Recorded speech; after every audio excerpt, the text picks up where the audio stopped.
ថ្ងៃទី25ខែ11ឆ្នាំ2025ការវិភាគតារាងប្រចាំថ្ងៃរបស់កូដទីផ្សារមាសថ្ងៃនេះពិបាកទីឡើងជួបរចនាសម្ព័ន្ធជាន់លើគ្នាតម្លៃបើកទីផ្សារអបរបស់មាសគឺ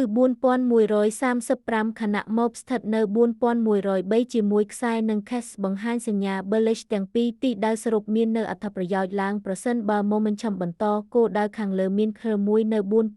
4152ហើយ curve 2នៅ4168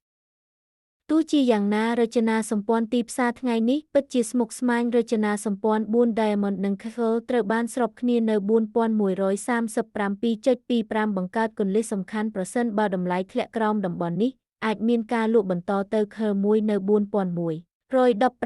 4114បន្ថែមទៅទៀតមានការចូលជាន់គ្នាផ្សេងទៀតនៅ MOB និង Curve 2ជុំវិញ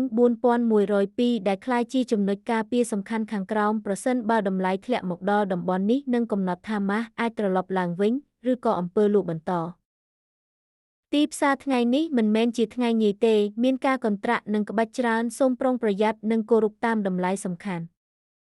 ការបដិសេធចំពោះទំនួលខុសត្រូវការវិភាគនេះគឺសម្រាប់គោលបំណងផ្ដល់ព័ត៌មានតែប៉ុណ្ណោះហើយមិនបង្កើតជាដំបូន្មានហិរញ្ញវត្ថុទេ